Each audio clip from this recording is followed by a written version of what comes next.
قائد اعظم محمد علی جناح کی ڈیتھ ایک simple death تھی یا پھر ایک قتل؟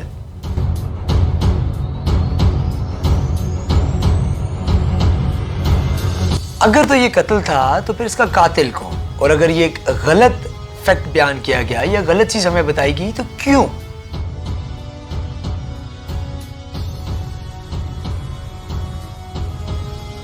رشین ایجنسی نے جو انکشافات کیے کیا وہ درست تھے؟ اور فاطمہ جناح نے جو اپنی کتاب میں لکھا کیا وہ درست تھا؟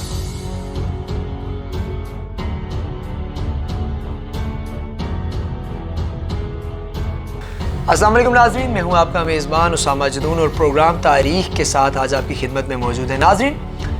آج 25 دسمبر 2022 ہے۔ ہر سال 25 دسمبر کو ہم قائد ڈے سیلیبریٹ کرتے ہیں۔ آپ کو ٹیلی ویژنز پر، الیکٹرانک میڈیا پر، پرنٹ میڈیا پر ہر جگہ قائد کے فوٹو بنے ہوئے نظر آتے ہیں، ان کے مجسمے بنے ہوئے نظر آتے ہیں، ان کے مصوری کی بھی نظر آتی ہے۔ بڑی بڑی تقریریں ہوتی ہیں، ہمارے بڑے بڑے پولیٹیشنز، اداکار، فنکار جتنے بھی ہیں ٹی ویوں پر آ کر یہ کہتے ہیں کہ قائد اعظم کی ہوئی باتوں کو آگے لے کر چلیں گے اور اس ملک کو آگے بڑھائیں گے۔ ہمیشہ ہمیں ایک لالی پاپ دکھا دیا جاتا ہے کہ کام کام کام، دن رات کرو کام اور کام کرو، حتیٰ کہ جس بندے نے یہ کہا کہ کام کرو اس کے ہی دن پر چھٹی منا دی جاتی ہے۔ ناظرین، آج اس ٹاپک کو ہم لے کر آئے ہیں، وہ ایک بڑا زبردست ٹاپک ہے۔ ہم اس دن پر ضرور سنتے ہیں کہ قائد نے کتنے اچھے کام کیے، انہوں نے پاکستان کیوں بنایا، پاکستان کی ضرورت کیوں تھی، ہر بار ہم سنتے ہیں۔ لیکن آج ایک بڑا تلخ ٹاپک میں لے کر آ رہا ہوں۔ شاید اس ٹاپک کو بیان کرنے کی وجہ سے مجھ پر تنقید بھی ہو سکتی ہے، ہماری آرگنائزیشن پر بھی تنقید ہو سکتی ہے، لیکن ہمارا کام ہے آپ کے سامنے فیکٹ رکھنا، سچ اور جھوٹ، کیا اچھا تھا کیا برا تھا، آپ کو کون سا جو ورژن ہے وہ بہتر لگتا ہے، کون سی بات آپ کو بہتر لگتی ہے، یہ آپ کا فیصلہ ہے۔ آپ اس کا اظہار اکثر کمنٹ باکس میں کر سکتے ہیں۔ ناظرین، آج جو ٹاپک بیان کرنے جا رہا ہوں وہ قائد اعظم کی ڈیتھ کو لے کر ہے، جس کو بہت ہی کم بیان کیا جاتا ہے۔ ناظرین، اگر ہم ان کی ڈیتھ کی بات کریں اس سے پہلے میں کچھ باتیں کروں گا کہ یہ اگر ان کی ڈیتھ میں واقعی ان کو قتل کیا گیا یا پھر ان کی جو ڈیتھ تھی اس کو آرنامنٹل بنایا گیا، وہ مطلب نیچرل ڈیتھ نہیں تھی، اس میں کچھ نہ کچھ کسی کا کردار تھا، تو پھر کیا یہ محاورہ ہماری پاکستانی قوم پر فٹ نہیں آ جاتا کہ کہا جاتا ہے کہ جب نیکی کرو ان لوگوں کے ساتھ تو ان کے شر سے بھی محفوظ رہو؟ ہم نے ہمیشہ اپنے محسنوں کے ساتھ ایسا نہیں کیا، اور اگر پاکستان کے سب سے پہلے محسن جنہوں نے اس پاکستان کو آزاد کروایا ان کے ساتھ یہ کچھ ہو گیا تو باقی کیا امید رکھ سکتے ہیں؟ ناظرین، اب اس کہانی کا آغاز کرتے ہیں، بیک گراؤنڈ دیکھتے ہیں کیا تھا۔ ناظرین، ایک کنٹروورسی تو بتائی جاتی ہے کہ قائد اعظم کی جو ڈیتھ ہوئی تھی، جو ان کی موت ہوئی تھی، وہ نیچرل کاز تھی، ان کو جسٹ ایک نیچرل کاز کی وجہ سے ڈیتھ ہو گئی تھی۔ ناظرین، لیکن جو دوسری ہمیں ہسٹری بتائی جاتی ہے، ایک ایسا تلخ ٹاپک جو کہ ہمیں اکثر کتابوں میں نظر نہیں آتا، لیکن کچھ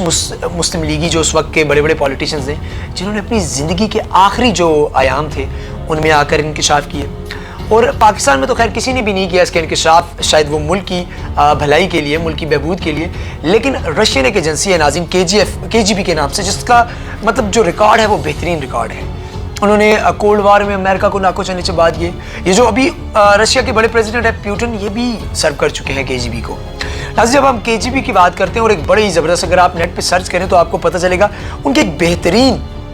آفیسر تھے، ریسرچر تھے، جن کا نام تھا انتالی وزریکوف۔ انتالی وزریکوف ایک شخص ہے جو کہ اس بات کا انکشاف کرتا ہے کہ قائد کو جس ایمبولینس میں لے کر گئے تھے اس وقت کے لوگ، جو کہ ان کو جو بھی مسئلہ ہوا تھا اس وقت، ان کو کارڈیک اریسٹ ہونے کی اطلاع تھی، کچھ کہتے ہیں کہ ان کو بریتھنگ پرابلم تھا، ان کو جب لے کر گئے تھے تو اس ایمبولینس کے اندر جو آکسیجن سلنڈر تھا اس سے آکسیجن نکال دی گئی تھی، جس کی وجہ سے جو ڈیتھ میں جو قائد اعظم کی ڈیتھ کی وجہ لکھی گئی ہے وہ یہ ہے کہ ان کی جو آکسیجن تھی وہ کم ہونے کی وجہ سے، اور یہ بائی چانس کم ہوگی، سلنڈر کی آکسیجن ختم ہوگی اور قائد اعظم کو آکسیجن نہ ملنے کی وجہ سے ان کی ڈیتھ ہوگی، ورنہ وہ اگر ہاسپٹل تک پہنچ جاتے سو وہ تھوڑا سا اور پرولانگ کر جاتے، مے بی وہ اس ملک کے لیے کافی اچھے اقدام اٹھا لیتے، کافی ایسے سارے اسٹیپس لے لیتے، شاید آج ہمارا فیوچر کچھ اور ہوتا۔ لیکن اس کی جو وجہ بتائی گئی وہ یہ تھا کہ اس وقت کے جو وزیر خزانہ تھے غلام محمد، انہوں نے 11 اگست کو قانون ساز اسمبلی میں قائد اعظم نے 11 اگست کو قانون ساز اسمبلی میں 1948 میں ایک تقریر کی تھی، جس کو بالکل بھی آن ایئر نہیں کیا گیا ریڈیو پر، اس کا جس ایک چھوٹی سی خبر دے دی گئی تھی۔ اس کے بجائے وزیر خزانہ جو غلام محمد تھے ان کی جو تقریر تھی اس کو پرولونگ کیا گیا، اور وہ اسی لیے کہ اس مجلس میں لیاقت علی خان موجود تھے۔ یہ جو کنٹروورسی یہ بتاتی ہے کہ لیاقت علی خان اور قائد اعظم محمد علی جناح کے درمیان ایک کشیدگی چل رہی تھی، ایک مطلب ان کے درمیان کچھ معاملات تھے ایسے جو حل نہیں ہو پا رہے تھے۔ اس کا بڑا ثبوت یہ ہے کہ آپ اگر دا انڈین ٹائمز دیکھتے ہیں، اس میں 1936 میں ایک چھوٹی سی کلش ہوئی تھی ان دونوں کے درمیان، جب لیاقت علی خان نے مسلم لیگ کاف جو بات کیا ہے، مسلم لیگ کی ایک مجلس میں کہا تھا کہ ہمیں اتر پردیش جو یو پی ہے انڈیا کا، وہاں ایک کسان پارٹی بنانی چاہیے تاکہ جو ہماری مقابل جتنی بھی جماعتیں ہیں، چاہے وہ انڈین نیشنل کانگریس ہے یا جو کوئی بھی ہے، ان کو نقصان پہنچا سکے، وہاں سے ہم ان کی جو ووٹ پاور ہے اس کو توڑ سکیں۔ اس کے جواب میں اس بھری مجلس میں قائد اعظم نے ان کو کہا کہ ہمارا معیار ان سے بہت اچھا ہے اور ہماری سوچ بہت اچھی ہے اور ہمارا مقصد بہت بڑا ہے، یہ کام ہمیں زیب نہیں دیتا، جو مقصد ہم لے کر جا رہے ہیں اور جس مذہب کو ہم آگے لے کے جا رہے ہیں، جس قوم کے لیے، جس امت کے لیے ہم یہ کام کر رہے ہیں، ان کے ساتھ یہ سوٹ نہیں کرتا شاید۔ اس بات پر ان کی تھوڑی تلخ جملوں کا تبادلہ بھی ہوا، جس پر اگر آپ کو نہیں پتا تو آپ چیک کر سکتے تھے ٹائمز آف انڈیا میں، لیاقت علی خان نے مسلم لیگ کے جنرل سیکرٹری کے عہدے سے استعفیٰ دے دیا، انہوں نے ریزائن کر دیا۔ اب ناظرین، جب یہ خبر حکومت برطانیہ تک پہنچی تو اس وقت جو وائسرائے تھے وہ لارڈ ماؤنٹ بیٹن تھے۔ اب lord Mount beaten already Quaid Azam سے بڑے اختلافات رکھتے تھے۔ ان کا اختلاف پہلا یہ تھا کہ آپ اگر دیکھیں تو لارڈ ماؤنٹ بیٹن کی اگر اکثر جو بر صغیر میں تحریریں تھیں ان میں ایک یہ بھی تھی کہ قائد اعظم ایک نہایت سیلفش، مطلب کہ بغض رکھنے والے، ایروگنٹ، مغرور انسان تھے۔ جب ان سے لوگوں نے پوچھا، جو بھی صحافی تھے، کہ آپ نے یہ قائد اعظم کے بارے میں جو ریمارکس تھی کیوں دیے، تو انہوں نے کہا وہ اس لیے کہ وہ جب بھی قائد اعظم پاکستان کی ڈیمانڈ کرتے تھے، he is always in a strict behaviour, he always show some strict words, وہ جب بات کرتے ہیں تو ایسے لگتا ہے کہ وہ ہم سے کھینچ کر لیں گے پاکستان۔ انہیں نرمی سے بات کرنی چاہیے، انہیں مانگنا چاہیے، نہ کہ کھینچنے کی بات کرنی چاہیے۔ اور ان کا ساتھ یہ ایڈیشن کی انہوں نے اپنے ورڈز میں کہ ہاں، Liaquat Ali Khan is a way better person and politician than Quaid Azam, وہ بہتر بات کرنا جانتے ہیں، وہ اس طرح خوش اخلاق ہیں جس طرح جواہر لال نہرو ہیں۔ تو یہاں پر ثابت ہوتا ہے کہ جو لیاقت علی خان تھے، اگر ان ٹرمز اینڈ کنڈیشنز کو دیکھتے ہیں، اگر ان باتوں کو دیکھتے ہیں، مطلب کہ وہ برٹش جو تھی حکومت تھی، جو برطانیہ والے تھے، ان کی بھی آنکھوں کا تارا تھے۔ 10 اپریل کو جو انہوں نے میٹنگ کی تھی اس میں انہوں نے بولا تھا کہ اگر قائد اعظم کے بجائے ہم لیاقت علی خان کے ساتھ اگر لیجسلیشن کریں، اگر مسلم لیگ لیاقت علی خان کو آگے بھیجے تو یہ ایک بہتر میٹنگ ہو سکتی ہے، کیونکہ جو پاکستان ہمیں لیاقت علی خان پیش کر رہے ہیں وہ قائد اعظم کے پاکستان سے کافی بہتر ہے۔ گو کہ لیاقت علی خان ان کی کافی ساری ٹرمز اینڈ کنڈیشنز مان رہے تھے جو قائد اعظم نہیں مان رہے تھے۔ ناظرین، اس کے بعد اب آتے ہیں کہ یہ باتیں تو ہم سن رہے ہیں، کنٹروورسی، اس میں اصل موڑ کہاں پر آتا ہے، یہ کہاں پر جا کر سٹرونگ ہوتی ہے، ہمارے پاس ابھی تک کوئی ثبوت نہیں ہے۔ لیکن ناظرین، جو اصل ٹرن ملتا ہے وہ فاطمہ جناح، جو کہ قائد اعظم محمد علی جناح کی بہن بھی ہے، اور پاکستان کی جو آزادی کی جدوجہد ہوئی تھی اس میں انہوں نے ایک بڑا کردار ادا کیا، خواتین کو گھروں سے باہر نکال کر لائی تھی۔ ہمارا ووٹ پاور جو کم تھا اس کو باہر لائی خواتین جتنی بھی تھیں، انہوں نے اپنے حقوق کے لیے آواز اٹھائی، اور باہر کی جو ہیومن رائٹس کی انتظامیہ تھی، بڑی جو ان کی آرگنائزیشنز ہوتی ہیں، وہ بھی مجبور ہو گئی کہ ان کو ان کا حق دینا چاہیے۔ فاطمہ علی جناح اپنی کتاب یاداشتم میرا بھائی اس میں لکھتی ہیں کہ جب آخری ایام تھے، میرے بھائی بیمار تھے، وہ کوئٹہ بلوچستان زیارت کے مقام پر موجود تھے، تو ان کو جو آخری 2 بندے ملنے آئے، ایک کا نام شاید انہوں نے جو بھی لکھا I am not aware of that, لیکن ساتھ لیاقت علی خان موجود تھے۔ جب یہ ملاقات ہوئی اس کے بعد وہ چلے گئے، تو فاطمہ علی جناح جب ان کے پاس آئی، فاطمہ جناح، تو قائد اعظم محمد علی جناح نے انہیں بتایا کیا فاتی لکھا ہوا ہے، جیسی ورڈنگ لکھے میں ویسے ہی بتاؤں گا کہ فاتی، کیا تم جانتی ہو کہ یہ میرے پاس کیوں آئے؟ فاطمہ جناح کے انکشاف پر انہوں نے بتایا کہ یہ میرے پاس اس لیے آئے کہ ان کو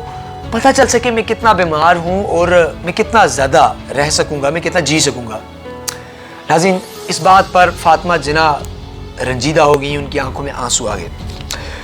لیکن قائد اعظم محمد علی جناح نے ان کو کچھ مزید باتیں بھی بتائیں۔ انہوں نے کہا کہ یہ لوگ اس انتظار میں ہیں کہ کب میں مر جاؤں، اور یہ لوگ اپنی جو سیاست ہے اور اپنی جو ایک ان کی جو کیریئر ہے، پولیٹیکل کیریئر ہے، اس کو